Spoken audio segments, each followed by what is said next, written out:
Also, you know, it's Wednesday on the Pirate Broadcast, and we're here to share interesting people doing interesting things. And today, I want to do a couple of housekeeping efforts here. Thank you for joining me. Thank you for joining me. Let me make sure that I can grab my phone and connect with everybody that's jumping in. And I also want to let you know that I'm also on YouTube, Facebook, Periscope, wherever you happen to consume your content. LinkedIn is we love LinkedIn, so we're here. Love the LinkedIn family, the community, and the pirates on the LinkedIn platform. Also, you can always go to russjohns.com afterwards and watch the replays and make sure that you catch up with everybody else that's in the community. Any of the pirates, connect with them, build a relationship with them.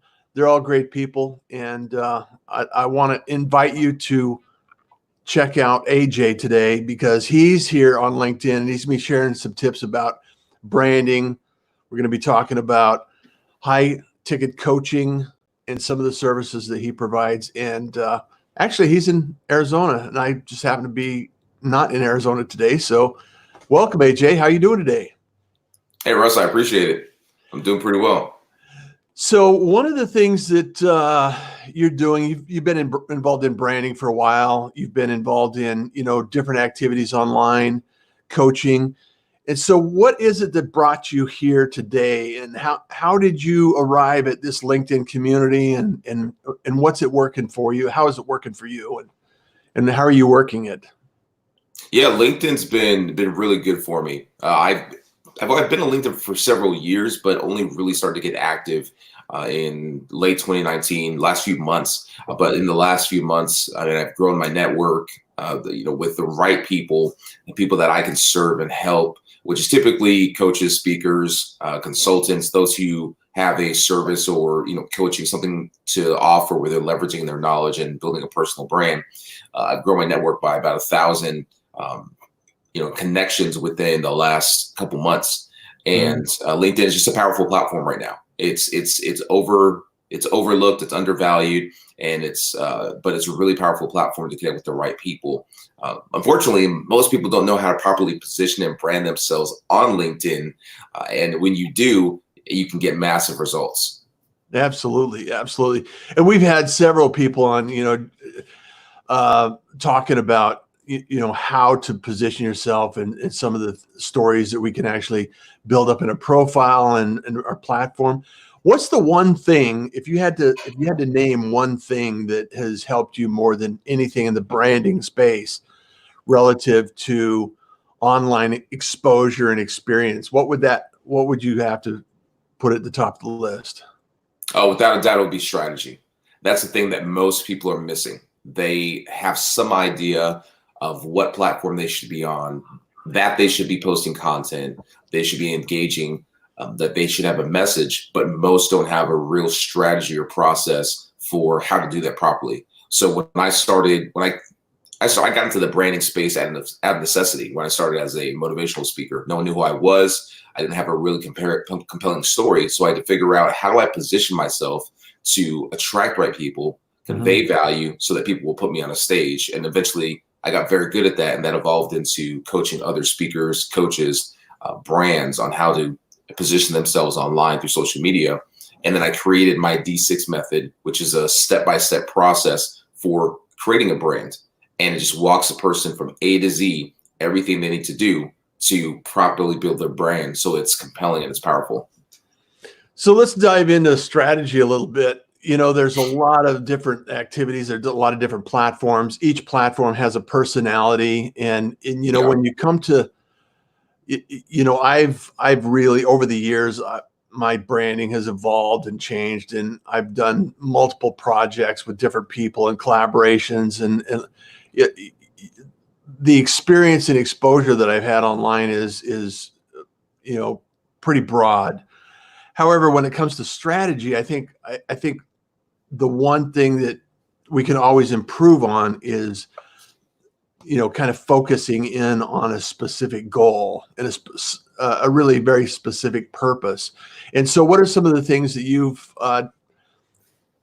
helped your clients with along the way in order for them to narrow their focus and drill into what they really need to, the gift that they need to share? Because I think everybody has a gift and they need to share it. So it's not the same for everyone, but I'd love to get your thoughts on that and see what you're thinking of. Yeah, absolutely. So when I teach someone to build their brand, the very first place that we start is with the first phase of my D6 method, which is discovery. And this is where we really dig into their story. Now, most people in the branding space have heard this. They understand, you have to tell your story, but they don't have a framework or understand how to do it properly. So what I teach is something called golden stones and golden pillars. So you think of ancient pillars. They're constructed of individual stones. When I walk someone through their story, we're looking at the 3 pillars, which are your mess, your miracle, and your mission. The mess is, your origin story. Where did you start? It makes sense. The miracle is that what was the turning point? What was the epiphany? What was the tragedy? What was the thing that changed your trajectory? And then the mission is, what are you doing now that other people can get on board with? How are you creating an impact and generating an income from that? And within each pillar, what I do is I have someone do a deep dive into their story and find every golden stone, every story, every moment, every thought, every event, anything that happened that has shaped who they are, even if they think it's insignificant. And what they inevitably find is that often their most overlooked story or the moments that they thought were the least impactful actually are the most impactful once they put it in the right context. And that same framework is powerful for when they're telling their story through content or through speaking, because there's a whole strategy with using those pillars to rearrange your story based on who you're speaking to. So it's always your story, it's always authentic, but it's always directly relevant to that audience. Yeah. And you can craft that message depending on the audience. But I love the strategy for applying those principles, because I was talking to somebody the other day and we were talking about the idea and the concept of what we see in ourselves isn't necessarily what others see Absolutely from us. And it's really great. Well, in fact, Leo, yesterday on the Pirate broadcast, we were talking about masterminds and the idea that sometimes you have to have some people around you and surround yourself with people that are lifting you up, highlighting and pointing out the fact that you have some qualities that you may not even recognize you have. And I think it's really that process of discovery is really important for us. So strategy is good. And then what about the selection of the platform that you're working on? I know a lot of businesses used to say, I don't need a website, and then all of a sudden, everybody has a website. Right. And now they're saying, well, I don't need to be on social media because that's not where my customers are. Well, yeah, they are. And so how do you walk people through that process? I mean, yours is probably not the idea that you have to get on social media as much as how do you use social media to its best advantage? Yeah. It's really about attention. And this is something that someone like Gary Vee has been talking about for a long time. He calls it attention arbitrage. You have to pay attention to the attention. If you're not getting attention, you're not going to get paid. You're not going to get clients, plain and simple. So when I hear people say, well, I don't need to be on social media, I don't need to do this, I don't need to be on TikTok, they're not paying attention to the attention. Where you got to look at where's the attention of your audience. And there's 3 parts to it. Where has the attention been historically in your niche, in your industry, in the marketplace? Where is the attention now? And then you have to look, be future focused. Where's the attention going? So for example, I'm investing time into creating content on TikTok because the attention has been on Instagram and Facebook and YouTube. And when we look at those platforms, we see the same kind of evolution happening with TikTok. Yeah. So we look at what happened with the attention on those other platforms that blew up, and had we gotten on there early enough, you could have blown up. Gary Vee got on early. PewDiePie got on early. All of these influencers who now have a massive brand and attention. The attention is now moving toward TikTok. And a lot of people will say, well, my audience isn't there. It's a bunch of 12 and 15-year-olds. That's the same thing that happened with Instagram and Facebook. People said, "Oh, that's just a bunch of kids," but it evolves, and that's how the attention, that's how attention matures on a platform. So I'm on TikTok because I know that in a year, in 5 years, my target audience will be on that platform as it grows. So I'm going to get there ahead of time, establish my brand, establish content. So when they get there, I already have set up shop and I beat my competitors. Yeah. Well, every tsunami has an earthquake, right? Right. I mean, TikTok is, and same with Facebook. I mean, it started out as college dorms, you know, it wasn't for business owners. It wasn't for entrepreneurs. It wasn't for sales or anything like that. It was just a way to connect. Same with, YouTube actually started out, I think, at a completely different phase of business. It wasn't designed to be what it was today. Yeah. Or what it is today. Same. Big brands get this.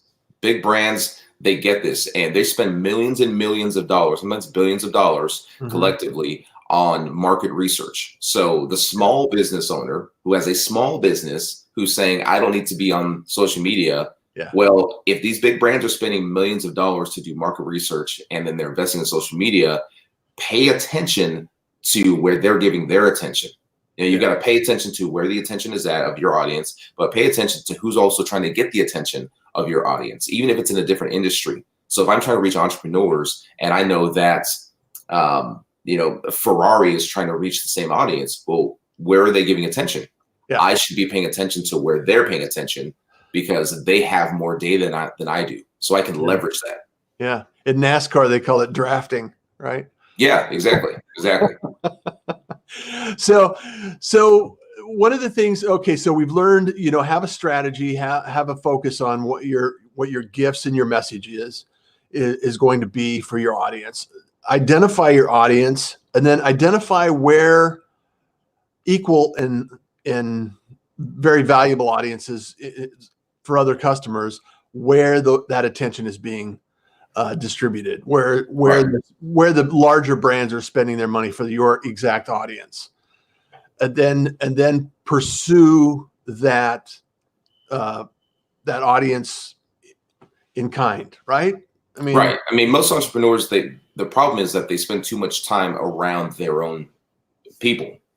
Coaches spend too much time with coaches. Authors spend too much time with authors. I study films. I study independent films. I study comedians. I study preachers. I study how sales is done for products that had nothing to do with my space. I'm studying the craft of selling, marketing, branding across the board.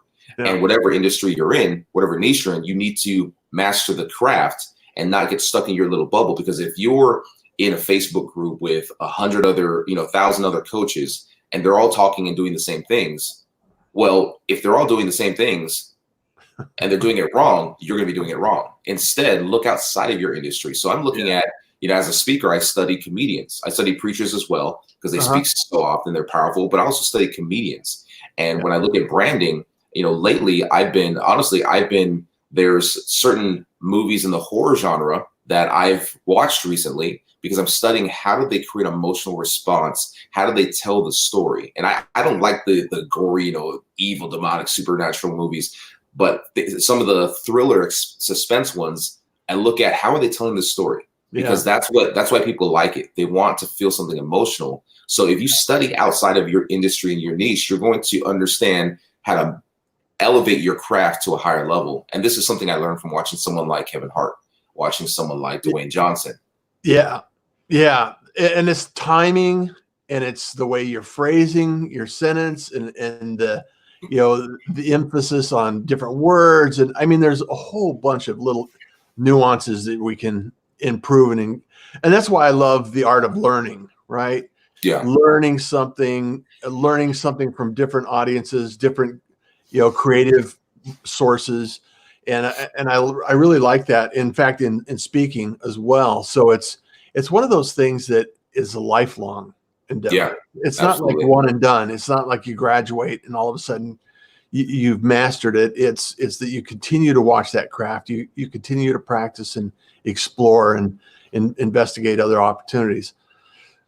So AJ, you've gone through the branding, you're a speaker, you're talking about, you're creating a course, you're revamping your course, your high ticket course for authors, speakers, coaches that want to get higher coaching opportunities or increased coaching opportunities.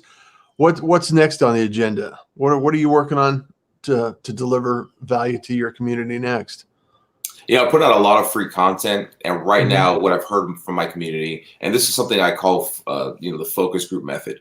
Social media really is a big focus group. Listen to your audience as you put out content.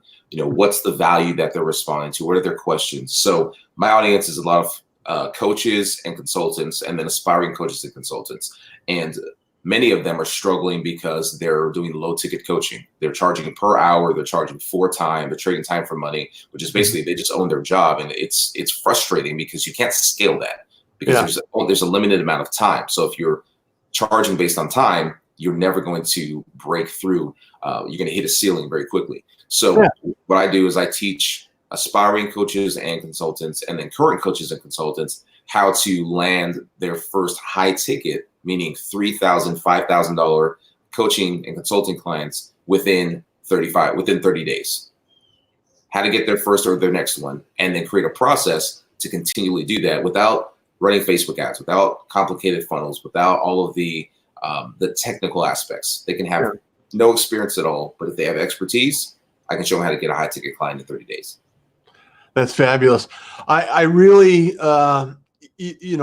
what I see a trend in, and this may be because I have a lot of circles of friends that are, coaches and consultants like yourself. And, a lot of people are really looking to up their game. It just seems like this. I get the sense of 2020 is, last year was building and rebuilding and, kind of developing infrastructure and everything like that. And it feels like 2020 is like a new decade. Things are going to happen. Things are going to grow. We're growing. We're expanding. I anticipate. I'm doing this. I'm already booked through February on the Pirate broadcast. I get guests booked through February. I'm booking March now. And one of my goals for the Pirate broadcast is to highlight more people like yourself, and also share the technology and the process with other people that want to do the same thing. It's really about, like we started to talk about, attention, grabbing something and utilizing it to your best advantage to highlight your skills and your gifts and get the attention that you need in order to be seen and heard and talked about. Right. And it's really one of those things that it's increasingly getting more challenging online because there's so much going on and we're traveling so quickly. And so it's just amazing and scary at the same time, because it's like, where are we going to be 10 years from now? What are we going to be from 5 years from now? And how do we connect? And I think it's relationship. I think really. Oh, absolutely. The big turning point is going to go, okay, we've seen this shiny object, we've experienced this whole thing, and now it's relationship. And so with that, I want to highlight a couple of people here, AJ, that are in the room listening to this. Seth Marlowe, Pirate Seth, checking in from Denver today. Thank you so much. Julio, how are you today? Sherry Lawley and Lori Knudsen. Good morning, everyone listening but not monitoring the feed. Appreciate that. I love that you're here. Gabriel, thank you so much. Nick Dorsey is here. We've got Jerry is here. Curtis, Maureen, thank you so much. Jessica, you're awesome. Appreciate you. If you're not connected to AJ, just tell him Russ sent you. I'm sure he'll have you knock on the door. Unless you're, I don't know that you're not at 30,000 connections, are you? Yeah. Not yet. Okay. We'll be there soon. All right. Yeah. I really know that there's a lot of activity going on, and a lot of people appreciate the Pirate broadcast. And I thank you so much. All the gratitude in the world for being here. And I really, I really want to highlight individuals like yourself, AJ, that are just, I mean, we're in the trenches, we're doing this, and we're doing what Yeah. we can to highlight other people, grab some attention, and say, hey, I got something that you might need. So what's your process for actually reaching out and connecting on LinkedIn or building a relationship with a potential client? What's your process? I mean, a lot of people are always thinking about tactics. What am I going to do for my tactics today? Right. Well, you touched on it earlier when you said, there's so much noise out there on social media. LinkedIn's no different. It's getting more noisy. But the fact is, it doesn't matter. If you have the right strategy, you understand how to lead with value and focus on what I call building relationship equity. Meaning you're giving value up front, you're giving value disproportionately to the people you want to connect with. So when I reach out on LinkedIn, and there's certain tools that I use to reach out to people that work really well on LinkedIn. I have a good friend who owns a software company, and I use some of his software that helps me reach out to people and automate the process. But that doesn't matter unless I'm leading with value. So I was just looking at my LinkedIn stats last night, and 43% of the people that I reach out to accept my connection requests. And they're all targeted because they're people that I know can add value to, because I know who my audience is. And I also understand the psychology of my audience. But when I reach out, my very first message to them is, hey, here's a resource that I think you would find value in. So I'm giving them something of value right up front. And they're accepting my request because they can click the link. And it always goes to an article I've written on LinkedIn that has something that will help them. So of course they're going to accept, because I gave them a gift right up front. And this is not something new. This is an ancient practice where when you want to establish a relationship, you give a gift. Cultures do this, countries do this. You take a pot roast or a casserole to your new neighbor. So when we do the same thing and build a relationship, it's going to be a lot more powerful. And then from there, I'm able to open up conversations. People are more willing to schedule a call, more willing to have a follow-up conversation. And there's other strategies in there to where the value leads to a call to action, leads to an easy no-brainer offer. But it's got to start with value. And if you give people value up front, they not only are willing to accept a pitch from you, quote unquote, but they're expecting it and they're okay with it because you already gave them so much value. Yeah, and I think it's really also a great introduction to meeting people in person. It's like if you build a relationship, and there's so many great tools. I mean, you got Zoom, and you got Live, and you have calls that you can schedule and put together, and building that.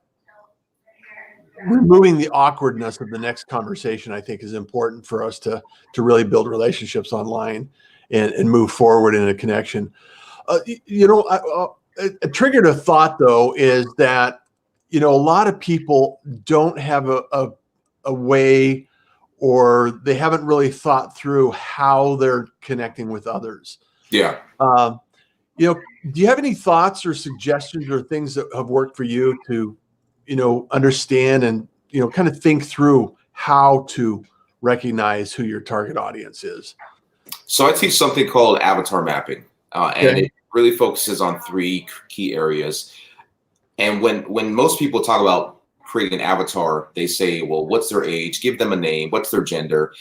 That's ridiculous. It doesn't work, and it really never has. I mean, it works very poorly, because you can have people who are driven the same way, have the same desire, and location, gender, especially with social media now and the internet, has nothing to do with it.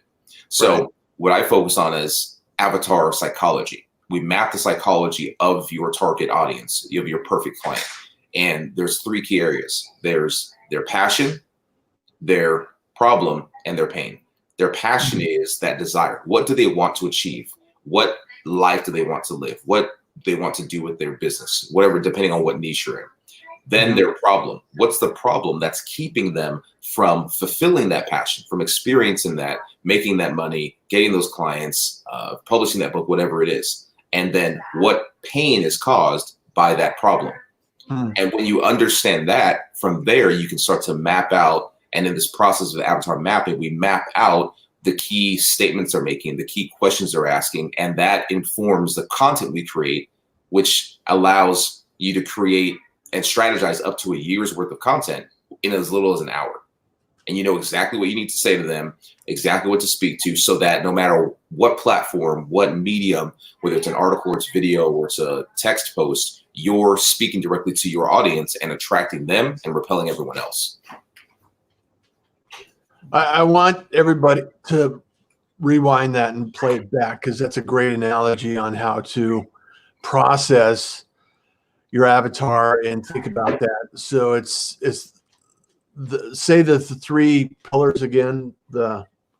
There's their passion, their problem, and their pain. If you speak to those three things, you're going to get their attention, because the secret to branding and marketing is your perfect clients, your target audience, they're already looking for you. You don't need to chase them. You just have to be speaking the right language to get their attention. I mean, if you think about it, if you're in a crowd, you know, you get a little kid who's lost and that little kid cries, mommy. Every mom is going to turn and look. Yeah. But if that same kid says, hey, Heather, well, only the people named Heather are going to look. So you've got to speak the right language so that you're getting the attention only of your audience. But if you're speaking in generalities, general motivational content, you're going to get a general audience. Well, and I know that you've probably seen this time and time again, is like, well, I can coach everyone, right? Well, no, you shouldn't try to coach everyone. Coaches who say they can coach everyone are typically coaching no one. Yes. It's like, if your message can't hit someone, it's hitting everyone, which is also no one, right? Exactly. Any map will get you there. So I love that. So I want to wrap this up today, AJ. This has been valuable information. This has been tremendous, and I appreciate the fact that you're taking your time out of your day to do this. Absolutely. What are your thoughts on podcasting and online and video and some of the media that's coming out now? I know you've been in podcasting, and you know you've created podcasting, and I'm just kind of thinking, what are you seeing in the future for attraction and attention and all of these elements we're talking about today? So I've got some good friends who are some of the top in the podcasting space. They teach others how to do it. They get people booked on podcasts. And when I've had conversations with them, I've had them on my show, and the podcasting space is rapidly growing right now. There are something like over 500,000 podcasts, but most of them are not consistent. Most of them are not very good. And the podcasting space, kind of like TikTok, some other spaces, it's very, if you have the right strategy, you know what you're doing, it's very easy to leverage a podcast. I got my podcast top ranked, you know, in the top 50 in the marketing category in Apple, which is extremely competitive. Yeah. Within just a few days. Yeah. My best friend, he started his podcast on his iPhone, no fancy equipment, on his iPhone, and got that top ranked, the top 100 in the entrepreneurship category, which is even more competitive. But it's a great way to connect with the right people. It's a great brand building strategy. It's a great positioning, and it's a great way to start growing an audience and to rapidly start driving traffic to your website or to your offers. Honestly, if you're on social media and you're creating content, you should be creating a podcast, because it's one of the most powerful ways. I mean, we've heard it said that your network is your net worth. Yeah. Well, a podcast is one of the easiest ways to expand your network. I've interviewed people running 8-figure companies. Yeah. I've interviewed multi-millionaires, and it's been extremely easy to get them on the podcast. But here's the kind of the linchpin to the whole thing. If you don't have your personal brand on point, it's not going. You're not going to get very far, because you have to be able to convey to your potential guests and to your audience why they should connect with you, what unique value you have to offer.